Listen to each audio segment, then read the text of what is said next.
Hello friends, my name is Jess and welcome back to my channel, Books Past Bedtime. Today I'm going to be going through the 10 worst books that I read in 2021. Now I feel like 2021 was a very mediocre reading year for me. I didn't have a ton of like all-time favorites, and I also didn't have a ton of books that I absolutely hated. I had a couple, don't worry. But some of these books on this list I just felt meh about, or they were disappointing. Without further ado, let's just jump right into them. They are ranked, so I'm gonna start with my disappointing, just didn't really like books, and then go up to the books that I absolutely hated, and the last book I talk about will be the worst book that I read this year. Make sense? Got it? Cool. Alright, so the first book I want to talk about is The Final Girl Support Group by Grady Hendrix, and this was more along the lines of I was just disappointed with this book. I had really high expectations, and those expectations were just not met at all. Our main character in this book is a woman who survived a horrific incident. So she is considered a final girl because she was the lone survivor of this incident that occurred when she was younger. She's had a lot of trauma from this, understandably, and is a part of this therapy group called the Final Girl Support Group, and her and quite a few other final girls who also survived these traumatic incidents meet once a month, I believe, to talk about what they're going through and relate to one another, offer advice, that kind of thing. But it gets to the point where it's been many years. These women don't really want to come together and meet any longer. They feel like they need to move on with their lives. Our main character, though, does not agree, and she is really struggling with the fact that this group is disbanding, and then come to find out everyone in this group is being targeted by some kind of killer that wants to wipe out the remaining final girls. And some of them don't believe that there's actually a conspiracy going on, and our main character is determined to convince everyone that there really is a conspiracy going on and they are in danger. But our main character is also considered a little bit unstable, so she's a bit of an unreliable narrator, and we don't know if what she's describing is actually happening, or that kind of trope. I'm really not a big fan of the unreliable narrator trope in thrillers, so that didn't work for me, number one. And the second reason why this book was a huge letdown was just that it was so boring. It was very painfully boring, very difficult to get through. Hardly anything happened in this book, and when things did happen, they were very unbelievable in the fact that they just made me roll my eyes. I'm like, that would never ever happen. But it was in a different way than a lot of other Grady Hendrix books approach things, because all of Grady Hendrix books are really out there, really quirky, really wild, really gory. This was none of those things though, and I think that was the issue that I had. Was it just was so unlike anything he had ever written before. I would never consider any of his other books boring, even though they're weird and some of them aren't my favorite. This one was so boring, and it had no horror elements really, except when it's finally described what actually happened to our main character. But I don't know, even that was stupid. I just was very let down by this book, very disappointed, and really would not categorize it as a thriller or horror. I just would categorize it as boring. The next book on this list is another thriller that I was highly anticipating, and that is called Hairpin Bridge by Taylor Adams. Taylor Adams wrote No Exit, which is one of my favorite thrillers I read in 2020. So I was really highly anticipating this new release by him, and again, I was just really let down. I was just really let down by my Thriller Kings this year. Very sad. I'm honestly gonna have to look up the summary because I don't even remember enough of it to describe it to you, so please hold. 3 hours later. So in this book, we're following our main character, Lena, and Lena's twin sister a couple months ago jumped off a bridge and committed suicide. At least that's what the police are telling everyone happened. But Lena doesn't believe that her sister would actually do this, so she's come to that very bridge determined to figure out what happened to her sister. To do so, she's interviewing the highway patrolman that found her sister's body. This whole entire book happens in this few hour span, and it gets very actiony. This is not a boring thriller, but I just had a lot of difficulty suspending my disbelief. There's this gunfight scene in this book that the whole time was thinking about how unrealistic and wild it was. I'm like, she would be dead 8,000 times over if this was real life. I don't have a problem suspending my disbelief in thrillers to some extent, but this one just was so ridiculous, and I didn't care about any of the characters. I didn't care what was happening. Everyone was just a little bit off and a little bit strange, and I just couldn't bring myself to care that much about it. It was a fun time. I listened to it really quickly on a drive, and it was fun to listen to, distracting, but this one very much disappointed me. It is not very memorable, as you could see, because I had to literally look up the description of the book to be able to describe it in this video. It just did not live up to my expectations, and for that, it has made it all the way to the bottom of the barrel. The next book on my list is A Separate Peace by John Knowles. This is somewhat of a classic, I guess. I think it was written in the 1940s. It's about these two boys who are friends, and they go to this like strict Catholic boarding school during the war. I can't remember if it's the First World War or the Second World War. Irrelevant, doesn't matter. They're at this boarding school, and the one boy is jealous of his friend, even though he like can't admit it to himself. So he literally pushes him out of a tree and injures him for life. And he's like grappling with the guilt of this, and his friend like doesn't really remember him being pushed. Like he just thinks that he fell out of the tree accidentally. And that's what this whole damn book is about. That's it. There's some kind of like weird homoerotic relationship between the two of them. I've heard that it was like queer-baity, and it definitely is. And it definitely is also very boring. It's about white boys not wanting to fight in the war. Why would I want to read that? I don't want to read that. Why did I read this? I don't know. I was like, I think a little bit more convinced that this book was a larger part of like queer culture than it actually is or deserves to be. And I just did not like it and wish I hadn't read it. So it ends up on my worst books of the year list. Next book, Haley is going to kill me for, but that is Jar of Hearts by Jennifer Hillier. I really didn't like this book at all. I actively disliked it quite a lot.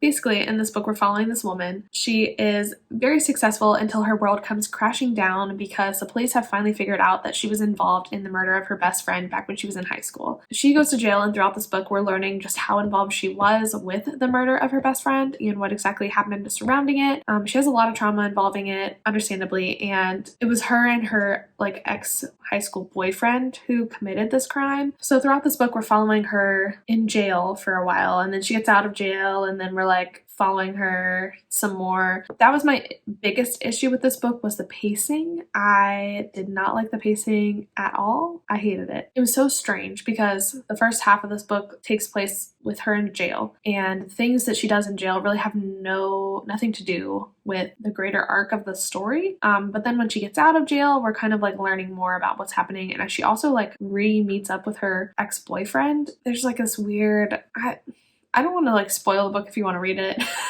But I just really did not like the direction this went in. These characters, I hated all the characters, which is the point. These characters are supposed to be like off their rockers. You're supposed to dislike them, but I didn't have a fun time disliking them. I just actively disliked them. So number one, I had a problem with the pacing. Number two, I had a problem with the characters and where their relationships went. I don't know. I just was not a fan of this book at all. And I'm sorry, Haley. I know you love it, but I just couldn't. I hated it. I'm sorry.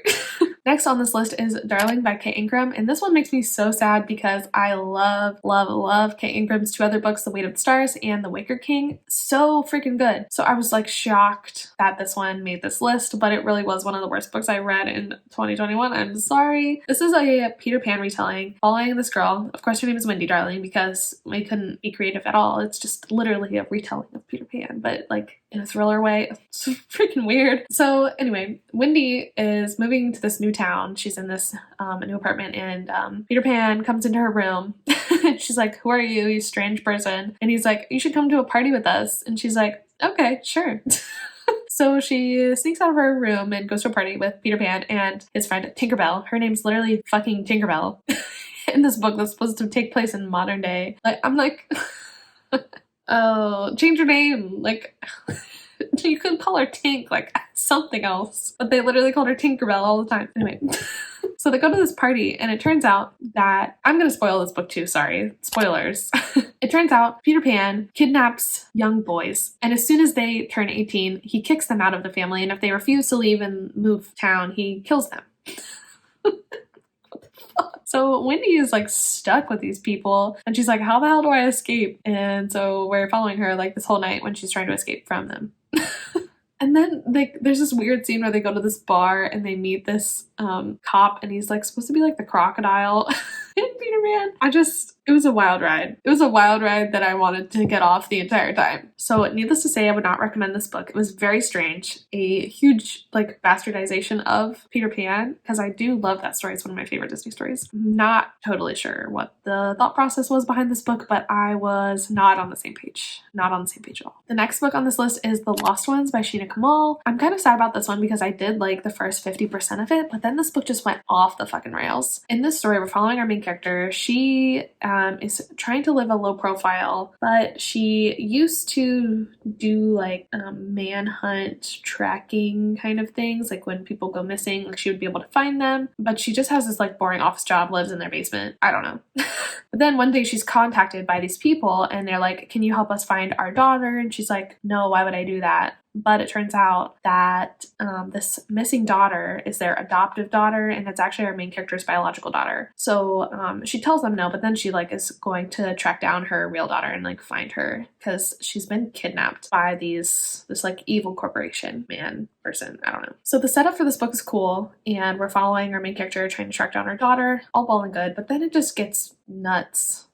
There's like some kind of like blood science going on. We go into this whole tangent about our main character being an alcoholic. Every time someone tries to help her, she just like wants to kill that person. And this book, I feel like, just couldn't decide what it wanted to be. Like, was it this main story, which would have been good? Or is it a plot about her being addicted to alcohol and not able to get clean? And then she literally like abandons her search for a long period of time because she gets re-addicted to alcohol and can't stop drinking, which I don't have any experience with alcoholism. I'm sure it can take over your life, but I just thought it was a weird direction for this book to go in when literally the main plot is like hinging on her saving her daughter, and her daughter is like with this weird corporation who like wants to experiment on her and like drain her blood and like all this weird stuff, which in and of itself was very strange and like something that I didn't feel fit. Basically, I just felt like none of the side plots in this book fit with the main plot, and it just took away from the impact that the main plot could have had if that was what we focused on. So needless to say, I didn't love this book. I thought it had a cool concept, bad execution. Needless to say, wasn't a fan. The next book on this list, I'm sure will not be a surprise to any of my friends, or if you watch this channel regularly, probably won't be a surprise to you either, but that is The People We Meet on Vacation by Emily Henry. I've been on many rants about this book on like live streams and things.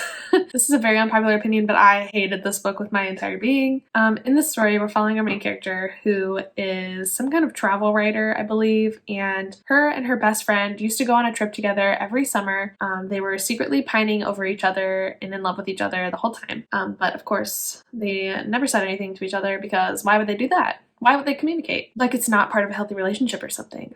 I don't know. Strange. Really, really weird. Anyway, they had some kind of blow up that we don't know exactly what it was about at the beginning of the story. So they're estranged, but she gets this like idea to call him up again and wants to go on another trip to try and reform their friendship because she misses him, blah, blah, blah, blah. So they do that. And of course they end up like realizing they still have feelings for one another and that they want to be together. And I had a really hard time caring about either of these characters. I didn't really like either of these characters, but truly my biggest concern about this book was Poppy's hygiene habits. It wouldn't be a big deal if Emily Henry hadn't made it a big deal. So in this story, our male love interest is a very cleanly person. He showers like 2 or 3 times a day. On page, like Emily Henry makes a point of it. And then in contrast, our female main character, Poppy, she does not shower the entire book, and they're literally in Palm Springs, which is the desert, and they complain about being hot all the time. Their apartment has no AC, so they are hot and sweaty. It's pointed out a lot that they are hot and sweaty, and Poppy never takes a fucking shower. The whole book, she doesn't take a shower until later on when they're home and she's sick, and she's literally pissed the bed, and they have laid in it together, and he's like, you should probably take a shower, and she's like, ugh, fine. That's the only shower she takes on page. It was disgusting. It was so nasty. Why would you just like not take a shower? Like, I don't understand. And then they were like banging on this broken down, dusty ass balcony in the desert, and they're sweaty. No, thank you. No, thank you. I would like to return it, please. Please take it back. And now we have breached the top 3. Did you think I could get any worse than the people we meet on vacation? Well, it does. Next book on this list is The Searcher by Tana French. I heard a bookseller recommend to somebody a Tana French book, and I wanted to scream. I was like, don't do it. Please, for the love of God, don't do it. No. So basically The Searcher. I should have known from the premise that it was going to be terrible. We're literally following an ex-cop, an ex-American white male cop. He moves to Ireland to get away from the hustle and bustle of the city in his past life. And he buys this like fixer-upper place and he wants to fix it up and he wants to live a quiet life, blah, blah, blah, blah. But then this like young child starts coming around and asking questions and like looks malnourished, so he's feeding them and weird shit. Anyway, one day this child tells him that her brother has gone missing and they're like, I know you were a cop. Can you please help find my brother because no one in the town will cares about it and they're not helping us. So I think he reluctantly agrees. He doesn't want to at first, but he's like, fine, I'll help you find your brother. And so he's trying to investigate around the town. This book was so damn boring. It was so boring. And it's really long. It's like 450 pages long. For what? For what? I don't know. Please tell me if you find out because I don't fucking know. I just could tell that this was written by like an older white person. They were trying to make our male cop character like,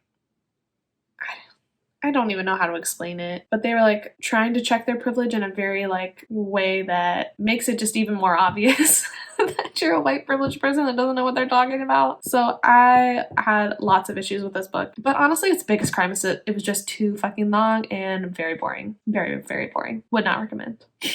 And now almost the worst book that I read in 2021, but not quite, was The Perfect Marriage by Geneva Rose. I know that this book was like huge on Book Talk for a while, and I don't know what y'all are recommending, but I don't trust you because this was absolutely fucking terrible. When I first started this book, I was kind of excited about it because it's set in Virginia, which is where I'm from. I like books that are set in Virginia. It's set in Northern Virginia where I went to college and like all that stuff. So I was like, cool, this will be fun. Very wrong. I was very wrong. In this book, our main character is like a high-powered lawyer in DC. She thought that her marriage was perfect until her husband is convicted of murdering his mistress at their lake house. And she's like, what in the hell? She decides to represent him, which conflict of interest. I feel like that's not allowed, but whatever. She decides to represent him. She's not even a criminal lawyer, I don't think. Anyway. She decides to represent him, and he's like, I really didn't do it, but I don't remember what happened. Of course. She's going around trying to represent him, and us as the reader are trying to figure out what actually happened, who killed this mistress, if it was the husband or not. This is another case where every character in this book was so unlikable, but not in a fun way, just in like, I really want to punch you in the fucking face way. So there was really no one I was rooting for. It was compounded even more by the ending of this book. I hated it so much. Talk about a girl who's not for the girls, my friend. Like, that was horrible. I hated this book with every fiber of my being. I would give it 0 stars if I could, but alas, I got a 1. I was trying to say the TikTok sound, but I don't know what the sound is, but you know, that one. That's what I mean. And then folks, the very worst book that I read in 2021 was... Can anyone guess before I say it? Does anyone know me well enough? It is The X Talk by Rachel Lynn Solomon. I cannot express to you how much I despised this book. This is an adult romance. We're following these two characters who hate each other. They work at the same radio station. Our female main character is a little bit older. She's criminally like underappreciated at her job because of sexism. Her boss is a dick. This younger guy who she works with, she just hates him because I would hate him too. He's a dick. He's like young and the boss loves him and he just gets everything she wants and he's just a dick about it. I can't remember exactly how the idea comes about, but they have this idea to do this radio show and pretend to be exes. I think it's supposed to be a subversion on the fake dating trope where they're fake exes and they give like relationship advice, listen to relationship stories. And then they start going on these like fake dates to kind of like learn more about each other. So it's more believable that they're exes on this radio show. But I just found the characters to be insufferable, absolutely insufferable. I did not want them to be together. I didn't even want them to be in the same room. I didn't want them to speak. So our female main character is very, very focused on how old she is and how much of an age gap they have and how weird it is. And I'm just like, okay, I understand. I don't like an age gap really either, but just stop talking about it. And then our male love interest was very adamant that you knew that he had a graduate degree from wherever the fuck it was. And I just really hated it. And all the sex scenes were very awkward. And it might have been because I listened to the audiobook and the audiobook narrator got really into it.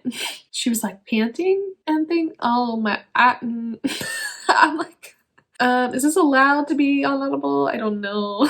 Anyway, really not a fan of that one at all. And all right, those are my 10 worst books I read in 2021. Please let me know down below what your worst book that you read in 2021 was. I would love to know. You can follow me on Instagram if you would like to keep up with me on the day-to-day, see what other bad books that I'm reading, subscribe for more bookish videos, and I will see you in the next one. Bye.